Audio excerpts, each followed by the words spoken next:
All right, so we got Meet Again. This is a story that I wrote for my wife as a Valentine's Day gift. I partially do that because I'm cheap and these are free, and also she appreciates them because it takes a little work. So I think that's part of it. Thank you for the follow, Vixen of Fiction. That's an awesome name. So this is Meet Again by Jay Wilburn. Charlie made sure to get to the beach that fateful night extra early. He could still meet her later and everything could work out fine, but it took a bit more effort to win her over if he missed this magic moment. Something about that restaurant bar, the quiet music, the wind off the water, the lights strung out above them, and probably who they were at that exact moment made all the difference. He was always tempted to try to meet her sooner each time, but the age difference made the gamble quite awkward. The relationship with her father was never really the same if he stepped into her life before this night. Then then there she was. Laura stood right before him, just like the first time he ever saw her in this moment. It wasn't enough to say she glowed, that she stole his breath, that it was love at first sight, or that she looked like an angel. She was all those things, and so vital in her youth. It was more than that. It was more than all that, though. Those glorified descriptions just cheapened what this moment really was and who she was in it. It never got old for him, never. Sweden won against Canada by 2-0 in Olympic hockey. Now that's a big deal. That's stiff competition around the world. You guys are tearing it up. All right. So he picked his moment, walked up to her on the hard sands under those lights and introduced himself. He was quite practiced at this and rarely messed it up anymore. All the years he paid for her, all the years he waited for her paid off again. This was really where his life began. They finished college, got engaged, and were married at the same church as the first time. Once, lifetimes ago, he set up for a destination wedding. It was a logistical nightmare. They still cherish those memories that time around, but it was hard on some of the people they loved. Having all their friends and family there meant so much more. Laura loved the wedding each time, but when they got older, they would agree the money wasn't worth it. They always married young, though, so he had to go along with the wishes of her younger self at the time. He needed to give her time as they grew together. He always had more growth and maturing to do himself, even now. This time around, Charlie delayed getting diagnosed. He knew what it would mean, but she had missed out on some of her dream trips in the past. He wanted her to have one round where it all came true. He knew she wouldn't remember it all in the long run like he could, and what followed might sour those memories, but he still felt it was worth it at least once. They took the Whirlwind World Tour. Then he waited long enough that the two events wouldn't be linked in her mind. Once they found the problem on his next checkup, the recovery was much harder on his body. He survived and endured all the pain and treatments with her by his side. That brought him a few more years in their old age, but he knew what was coming. They could never fix that part. This time she got there in time to say goodbye. She usually did, but not always. He whispered in her ear, "We'll meet again under those magic lights." And he meant it just like every other time. Charlie woke easy in the take-in area and gripped the familiar arms of his leather chair. Cassangale sat across from him at the desk. Cassangale still had his hat and that brown suit, but his beard had been cut down to the mustache curled at the ends. They were in some sort of dark alcove off the factory floor. Charlie turned in his seat and saw the massive factory outside the open back wall of this space and heard the giant machines working away. "Did you graduate to your own space?" Charlie asked. "A promotion?" Cassangale sighed and said, "No, we had a huge leak, oil everywhere. It's taking forever to clean up." "Still don't get exactly what those machines do, Cassangale. It's the machinery of the universe, just as hard to explain as every other time." "Well," Charlie turned forward, "let's get this done, shall we?" Charlie. What's on your mind, Cassangale? "I suppose asking you what you want to do with your next life is just a formality as always." Charlie smiled. "Like the machinery of the universe, it must keep going." "Almost poetic, Charlie. You do know that many of the things you wish to fix about your life are adjusted in the next one, should you choose to move on. You'd get to see what happens next."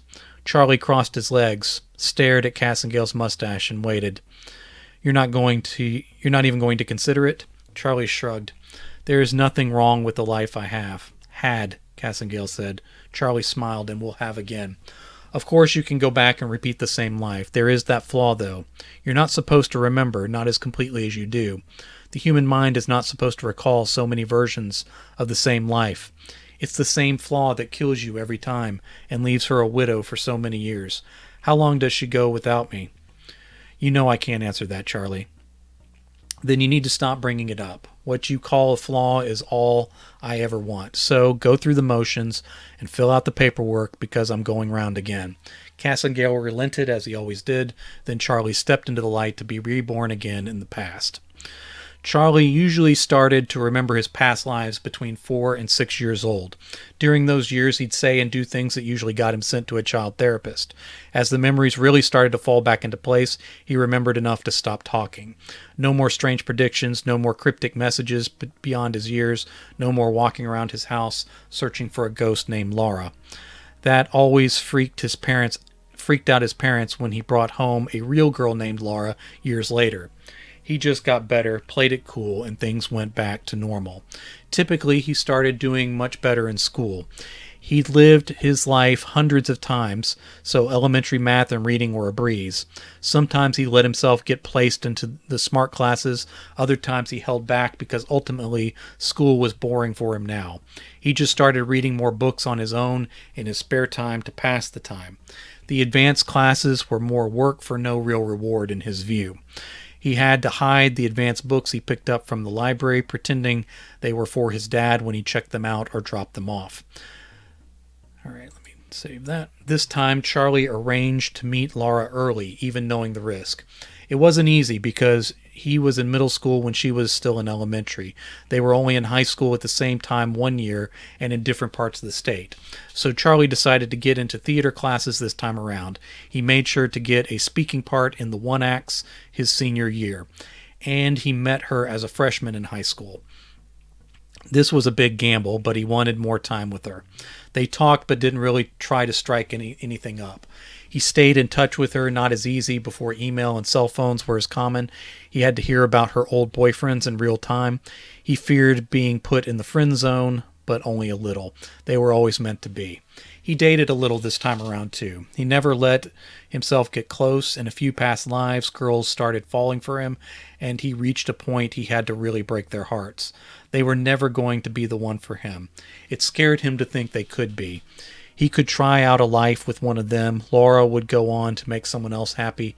She would have children with them. They might both find wonderful lives apart, but it wouldn't be Laura. It wouldn't be right. Children were tricky. Some lifetimes they had them and others they didn't. Sometimes they had the same names as previous lives, but they were different kids. Sometimes girls and sometimes boys. Charlie told himself they went on to have their own lives and their own afters. Cassangale at the end of each life hinted to as much without really saying so.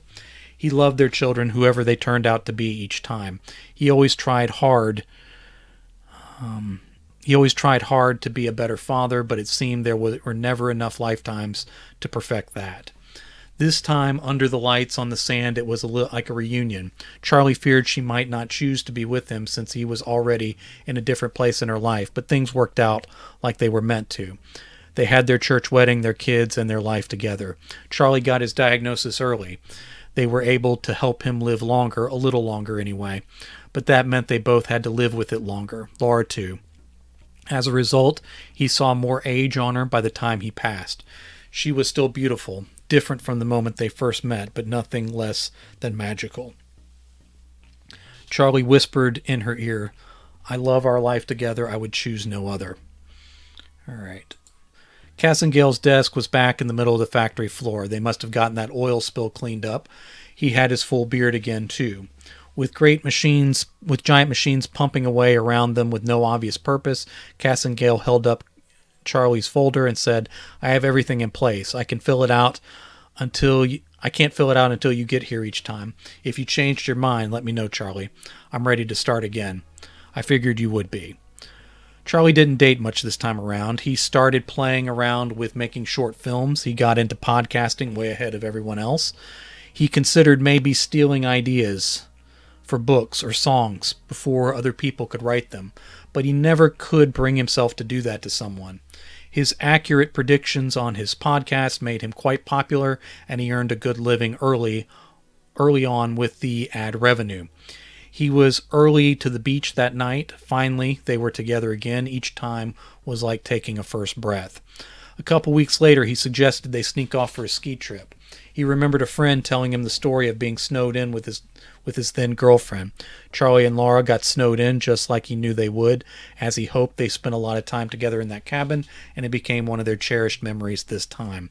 He decided he would include the ski trip next time around. Poor Cassengale. That guy so wanted to move Charlie on to a new life, but he was not through with this one, not by a long shot. He never grew tired of Laura. Cassengale had her folder ready as Laura lifted her head. From her standpoint, Charlie had been dead over 20 years. She hadn't remarried, she never did. No matter how long it had been, she always mentioned Charlie first, like she'd only just seen him a moment ago. Cassengale, she said, as she remembered this place and all her past lives. This was when they were supposed to remember and not before. He took me skiing this time. That was different. It was, Cassengale agreed. Does he remember? It always seems like he knows things before they happen. Does he remember? Cassengale swallowed and said, some people get glimpses, that funny feeling that only has a word for it in French. She laughed. He smiled. No one is supposed to remember, though. It's always like the first time, Laura said. If you choose to repeat your last life, it always is. She smiled wider. I think I'm going to go again. I know Charlie always goes again, and he would miss me if I wasn't there to meet him. As you wish. Cassengale started the paperwork. She didn't remember the spot on the beach. She didn't remember any of it. But those lights, the music, the ocean air, and her mood drew her to the spot with a power beyond memory. This was a magic place. Then some guy came up to talk to her. There was always some guy ready to butt in at any moment. She hoped he was at least nice. She hoped he could take a polite no for an answer. She never got around to saying no. It was on the tip of her tongue a few times, but it felt like he was part of the magic now. Sending him away would break the moment, so she kept him there out of necessity. Up to that point in her life, she felt like there were so few magic moments, and fewer by the year. Laura had no idea what was to come. She had no intention of falling in love with him that night. Years later, she would pretend she had known they were destined to be together because she knew Charlie had fallen instantly, the eternal romantic he was. There was always something later that won her over, though. Not a moment, but a series of them. The long, quiet talks on the skiing trip, how he treated others, the way he knew someone needed to be saved and did save them, the way he never grew tired of routines that involved her. It was always something. That night he seemed to feel the magic too, and treated it and her with respect. She was glad she met Charlie that day, and she had no idea what their lives would hold together.